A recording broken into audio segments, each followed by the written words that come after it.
नमस्कार प्यारे बच्चों।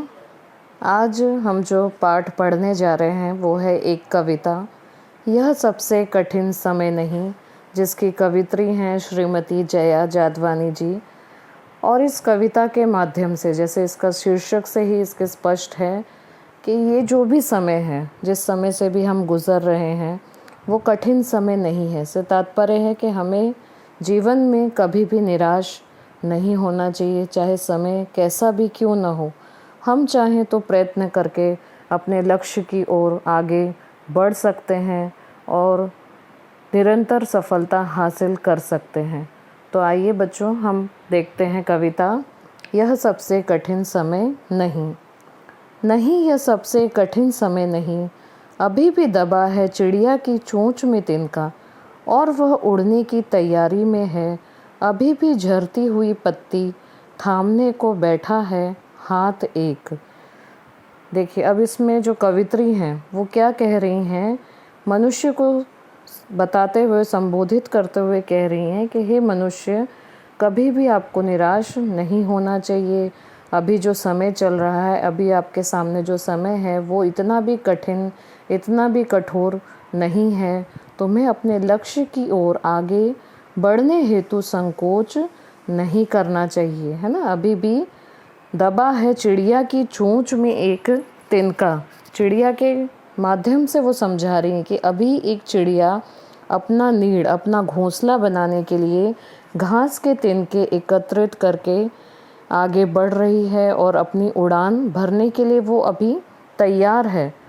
वह उड़ने की तैयारी में है, उड़ने यानी उड़ान भरने की तैयारी में है, और अभी भी झरती हुई पत्ती थामने को बैठा है हाथ एक। अभी भी ऐसे लग रहा है जैसे कि कोई गिरती हुई पत्ती, झरती हुई पत्ती है ना, कोई गिरती हुई पत्ती को थामने के लिए, उसको पकड़ने के लिए कोई हाथ तैयार है। अर्थात तुम जब भी अपने अपने मार्ग पर आगे बढ़ोगे और यदि रास्ते में कोई बाधा आती है तो उससे घबराना नहीं है। यदि तुम लक्ष्य से भटक भी जाओगे तो पत्ती को सहारा देने की भांति कोई अनुभवी हाथ तुम्हें भी सहारा देने अवश्य आएगा और तुम्हें भी अवश्य न अवश्य थाम लेगा। ये बताने का प्रयास जो है कवित्री कर रही हैं। आगे वो कहती हैं कि अभी भी भीड़ है स्टेशन पर, अभी भी एक रेलगाड़ी जाती है गंतव्य तक, जहाँ कोई कर रहा होगा प्रतीक्षा। अभी भी कहता है कोई किसी को, जल्दी आ जाओ कि अब सूरज डूबने का वक्त हो गया है। कहने का तात्पर्य है कि कवित्री कहना चाहती हैं कि लक्ष्य पर जहाँ हमें आगे बढ़ना है तो उसमें रास्ते में आने वाली रुकावटों पर ज़्यादा विचार नहीं करना चाहिए। जैसे जैसे हम आगे बढ़ते जाएंगे वैसे वैसे रास्ते अपने आप निकलते चले जाएंगे। इस संदर्भ में एक विचार मुझे याद आ रहा है कि बहुत अच्छा कहा गया, जहाँ बहुत अधिक कुहासा हो, है ना, धुंध छाई हो, तो वहाँ बहुत आगे तक देखने का प्रयास नहीं करना चाहिए। धीरे धीरे आगे बढ़ते रहना चाहिए। तो इससे क्या होगा कि हमें आगे का रास्ता जो है वो खुद ब खुद दिखता चला जाएगा। तो कवित्री कह रही हैं कि अभी भी जो है स्टेशन पर भीड़ लगी है और अभी भी कोई रेलगाड़ी आती है अपने गंतव्य अर्थात जहाँ तक हमें पहुँचना है ना। रेलगाड़ियाँ निरंतर जो हैं अपने मार्ग पर चलकर यात्रियों को उनके मंजिल तक पहुँचा रही हैं और वो मनुष्य को प्रेरित करती है। चलती हुई रेल किसका प्रतीक है? आगे बढ़ते रहने का, है ना। तो वो मनुष्य को प्रेरित करते हुए कहती है कि अभी कठिन समय नहीं है और अभी भी स्टेशन पर एक रेलगाड़ी है जो तुम्हें गंतव्य तक पहुंचा देगी। तुम्हें जहां जाना है वहां तक तुम्हें पहुंचा देगी, अर्थात तुम्हारी मंजिल तुम्हें प्राप्त हो जाएगी। और जहां कोई कर रहा होगा प्रतीक्षा, अभी भी कहता है कोई किसी को, जल्दी आ जाओ कि अब सूरज डूबने का वक्त हो गया। इसका तात्पर्य है कि जहाँ तुम्हारी कोई प्रतीक्षा कर रहा है, यानी जिस मंजिल पर आपको पहुँचना है वहाँ कोई आपके लिए प्रतीक्षारत है या इंतज़ार कर रहा है, तो वो आपके आने का इंतज़ार कर रहा है, और सूरज डूबने अर्थात शाम होने के समय अभी भी वो आपके इंतज़ार में बैठा है। इसीलिए तुम्हें अपने मार्ग की ओर आगे बढ़ते चले जाना है, अर्थात रुकना नहीं है। फिर वो कहती हैं कि अभी कहा जाता है उस कथा का आखिरी हिस्सा, जो बूढ़ी नानी सुना रही सदियों से दुनिया के तमाम बच्चों को।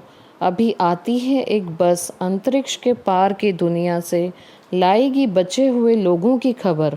नहीं, ये सबसे कठिन समय नहीं। बहुत ही सुंदर पंक्तियों के द्वारा वो संदेश देना चाहती हैं कि यदि मनुष्य समय निकल जाने पर भी आशावान बने रहकर, है ना, मनुष्य अगर समय कोई बीत भी गया उसके बावजूद अगर वो आशावान है और अपने लक्ष्य की ओर आगे बढ़ता है, तो उसे कभी निराशा नहीं होती है। इसलिए वो कहते हैं अभी कहा जाता है उस कथा का आखिरी हिस्सा, जो बूढ़ी नानी सुना रही सदियों से दुनिया के तमाम बच्चों को। कवित्री ये संदेश दे रही है इसके माध्यम से कि मनुष्य को अपना जो अभीष्ट मार्ग है, जिस पर उसको आगे बढ़ना है, उसके पहले उसे घबराना या अधिक विचार करना नहीं चाहिए।